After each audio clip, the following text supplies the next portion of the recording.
नमस्कार। इस वक्त हम मौजूद हैं महेंद्रगढ़ जिले के गांव भूसावास में और आपको बता दें चुनावी बिसात के साथ जनता के मन की बात, जनता से बातचीत करेंगे। इसी के साथ साथ एक उम्मीदवार हैं राजपा से, वो भी मौजूद, उनसे भी बातचीत करेंगे। क्यों चुनाव लड़ेंगे, क्या देखकर जनता उनको वोट देगी, और अगर जनता राकेश तंवर बसई को चुने तो क्यों चुने, राकेश तंवर बसई में ऐसा खास क्या है, और असल में जानना ये उद्देश्य रहेगा कि जनता के मन की बात क्या है। तो कौन होगा ऐसा उम्मीदवार जिसको जनता अपने पसंदीदा उम्मीदवार के तौर पर देखे। चलिए बातचीत करते हैं, जुड़ते हैं। इस खास सेशन में आप सभी का स्वागत है। और इंडिया दैनिक न्यूज़ और भारत गौरव न्यूज़ की टीम विशेष करके महेंद्रगढ़ जिले के गांव झगड़ोली से इस यात्रा की शुरुआत कर रही है। बातचीत करते हैं लोगों से, लोगों के मन की बात जानते हैं कि क्या कहना है, किस तरह से चुनाव को देखते हो। क्योंकि 45 ईयर्स की बात करें तो 45 ईयर्स के दौरान दो राजनेताओं को मौका दिया गया, लेकिन जनता आज भी वहीं की वहीं है। न सिर्फ वहीं की वही है बल्कि कहीं ना कहीं उससे भी नीचे जा चुकी है। तो बातचीत करेंगे, क्या करेंगे बदलाव, क्या देख करके कैंडिडेट चुनेंगे, क्यों चुनेंगे और क्या कुछ विचार है। क्या नाम है जी आपका? जय भगवान। है जी, जय भगवान। चुनाव कितनी उम्र है आपकी? 50 साल। कितनी बार मतदान कर चुके हैं, कितने बार वोट डाल चुके हैं? वोट तो मैं 30 साल हो गई। 30 साल होगी। मान ले 6 योजना का आपने वोट किया है, क्या देखा जिनको आपने 30 साल तक वोट दिया, उन्होंने आपको और आपके बच्चों को क्या दिया? क्यों कुछ नहीं दिया। तो किसको वोट डालना पसंद करेंगे, कौन होगा पसंदीदा उम्मीदवार? हमारे तो राकेश तंवर है। क्यों राकेश तंवर सिर्फ इसीलिए है, राजपूत है इसीलिए, या कुछ और भी दिखाई देता है इनमें? नहीं, हम इनको यानी 1-2 योजना से हम देख रहे हैं भाई। तो अब की बार राकेश तंवर को मौका देंगे, हमारे साथ रहते हैं। राजपा पार्टी की बातचीत कर ले, राजपा पार्टी की अगर बातचीत कर ले हरियाणा में तो इतना अस्तित्व नहीं है, क्या राकेश तंवर जीत पाएंगे? हाँ, जीत पाएंगे। चलिए, क्या नाम है जी आपका? है जी, ओमकार। कैसे देखते हैं चुनाव को? काफ़ी उम्र दराज है, काफ़ी एक्सपीरियंस होगा, काफ़ी चुनाव देखे होंगे, काफ़ी प्रत्याशी देखे होंगे, काफ़ी विधायक सांसद देखे होंगे। क्या कुछ विचार है, क्या कुछ कहेंगे, कैसे चुनाव को देखते हैं, क्या देखकर अपने उम्मीदवार को आप वोट करेंगे? ये उम्मीदवार जो राकेश बसई है, ये सब को मिला करके चलता है, भेदभाव नहीं रखता किसी के साथ, और वैसे भी अच्छे हैं। अच्छा, पिछली बार बात कर लें तो लोकसभा में किसको वोट किया था आपने, कौन सी पार्टी को वोट दिया था? चलिए ठीक है, जिसको भी वोट दिया क्या कुछ सोच करके दिया था? बहुत सी आशाएं होती हैं वोटर्स की कि भी अगर हम चुनेंगे वो प्रतिनिधि हमारे लिए ये करेगा, वोट ही नहीं डाला। चलिए अगले जो हमारे साथ सज्जन मौजूद उनसे बातचीत करें। क्या नाम है जी आपका? मान सिंह राजा। मान सिंह जी, क्या कहेंगे, क्योंकि चुनावी माहौल और चुनावी बिसात बीत चुकी है, क्या देखकर कैंडिडेट को चुनने का काम करेंगे? लिए बता तो रहा, क्या देखकर वोट देंगे, क्यों देंगे? पहले वो आया था, वो राणा था जी, तब भी इसको दिया था। ये मेरा भाई है तंवर, मैं बचावास कर ये बचेगा, इसको दिया। तो अब की बार किसको देंगे वोट? इसको देंगे और किसको देंगे। चलिए, क्या कुछ विचार है जी, चुनाव को कैसे देखते हैं, किसको वोट देंगे और क्या देखकर देंगे?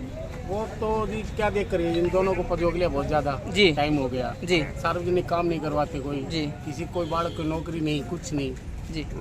अच्छा, ऐसे लोग फिर से दोबारा चुनाव में आएंगे, चुनाव लड़ेंगे, आपके हाथ पैर भी पकड़ेंगे, लेकिन 5 साल तक आपकी सुध नहीं लेते, क्या ऐसे लोगों को अब की बार घर बिठाने का काम करेंगे? नहीं, हम तो उनको घर बैठाने का काम।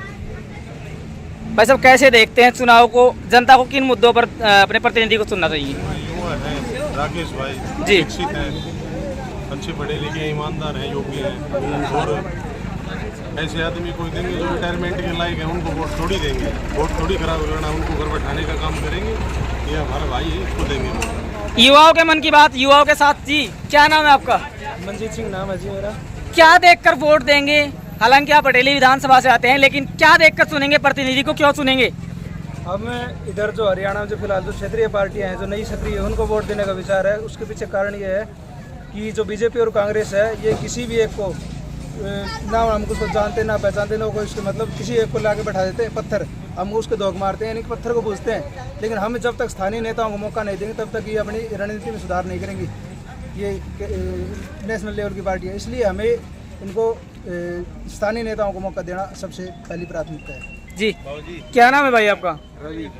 वोट डालते हैं, किसको डालेंगे अब की बार, क्यों डालेंगे, क्या देखकर डालेंगे, क्यों डालेंगे राकेश को वोट? क्या है राकेश में? पार्टियों को देख लिया हमने, दोनों पार्टी को देख चुके हैं, कोई कुछ काम नहीं, कोई कुछ काम नहीं करता। तो राकेश तंवर अगर क्या आप आशा रखते हैं कि बनते हैं तो क्या करेंगे आपके लिए? नहीं, इनकी जीत पक्का है। अब की बार माहौल अच्छा है, जनता साथ है। चलिए और लोगों से हम जुड़ लेते हैं, काफी लोग हमारे साथ मौजूद है। बातचीत, क्या नाम है जी आपका? कृपाल सिंह। काफी चुनाव देखे होंगे, काफी उम्मीदवार देखे होंगे, राकेश तंवर बसई में ऐसा क्या खास दिखाई देता है?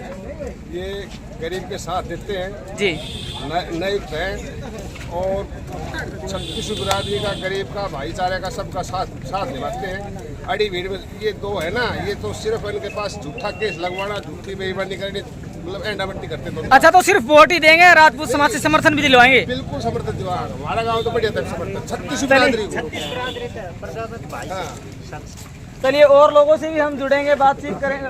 कहाँ चुनावी कैंपेनिंग के दौरान लोगों से बातचीत की है, जनता के मन की जो बात है वो जानी है। हालांकि अब की बार कुछ जो बदलाव है वो जनता ने करने की ठानी है। अब क्या असल में जो बदलाव है वो हो पाएगा? और अगर बदलाव होता है, जनता बदलाव करती है, तो जिस कैंडिडेट को चुनना चाहेंगे वो क्या इनकी आशाओं पर खड़े उतरेंगे, ये अपने आप में एक बड़ी देखने वाली बात होगी। अब हमारे साथ मौजूद है राकेश तंवर बसई, जो कि राजपा पार्टी से प्रत्याशी है।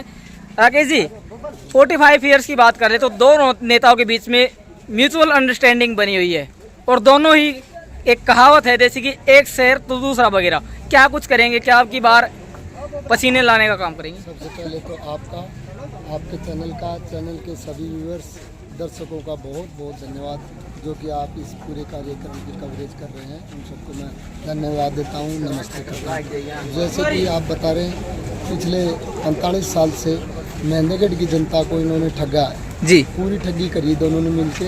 अब तीसरा इनमें शामिल हो गया चौधरी धर्मवीर सिंह जी।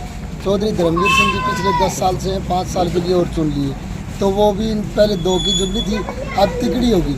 ये तिकड़ी मिलके महेंद्रगढ़ की जनता के साथ ठगी कर रही है, लूट कर रही है। जैसे कि सभी ने बताया कि हमारे साथ इतना भेद होता है, या हमारे ट्यूबवेल 400 फुट से नीचे पानी चला गया है, यहाँ कोई नहरीकरण नहीं है, इसलिए पानी 400 फुट से भी नीचा चला गया है। यहाँ कोई इंडस्ट्री नहीं है, मजदूरी करने के लिए भी हमारे युवाओं को 100 किलोमीटर दूर जाना पड़ता है। गुड़गांव से पहले हमारे युवाओं को मजदूरी भी नहीं है। और शिक्षा की बात करें या चिकित्सा की बात करें, मतलब रोहतक मेडिकल पार्क से पहले दोनों सरकारों ने कहा 10 साल तक, तो कांग्रेस और 10 साल तक बीजेपी ने कहा कि मेडिकल कॉलेज बनाएंगे, IMT बनाएंगे, ना मेडिकल कॉलेज बना, ना IMT बनी, ना पानी को रोकने की कोई व्यवस्था बनी, ना कोई रोजगार की व्यवस्था बनी। और दोनों ने, जैसे आप बता रहे, जुगलबंदी कर रखी है, एक बार वोट एक बार वोट। और अब की बार तो इतने गलत कानून हमारे ऊपर थोप दिए गए। अभी मैं बता रहा था, देखिए हमारे भोली भाली जनता के साथ कितना अन्याय हो रहा है। हमारे खेत की माटी हमारे घर में लाके घेरा, वो ट्रैक्टर ट्राली पकड़ा जा, 3 लाख रुपए का चालान कटा है। हमारे खेत की माटी हमारे घर में लाके घेरा, 3 लाख रुपए का चालान कट जाए। अरे खेत की माटी घर में लाके घेरना कोई तस्करी है? कोई अफीम की तस्करी? इतनी भेदपूर्ण अन्यायपूर्ण नीति हमारे ऊपर लाद दी गई है। मैं देख रहा था कि एक गांव हमारा खुराना बास गांव में 1 करोड़ रुपए से ज़्यादा के चालान पिछले 5 साल में काटे गए हैं। ट्रैक्टर वालों को पकड़ा गया, जबरन इम्पाउंड किया गया है, वो कोई मिट्टी ला रही थी। तो हमारे खेत की मिट्टी हम अपने घर में कौन घेर सका? इसे नेता, इसी सरकार, इसी व्यवस्था हमारे क्या काम की? तो लोगों ने अब की बार मन बना लिया है, इन दोनों नेताओं को उखाड़ फेंकेंगे। किन मुद्दों को लेकर जनता के बीच जा रहे हैं आप? किन मुद्दों, युवाओं के लिए खास क्या सोचा है आपने? अभी मैंने बताया कि हमारे खेत की मिट्टी हमारे घर में कौन घेर सका?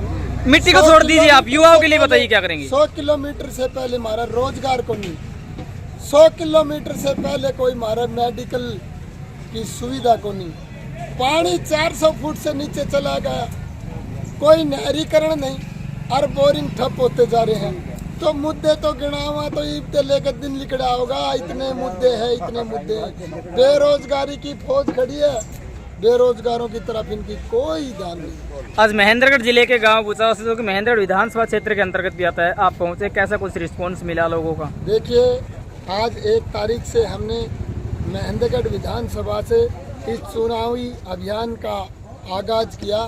सीगड़ी, सीगड़ा, अहनावास, झगड़ोली और बुचावास, इन गांवों का हमने दौरा किया।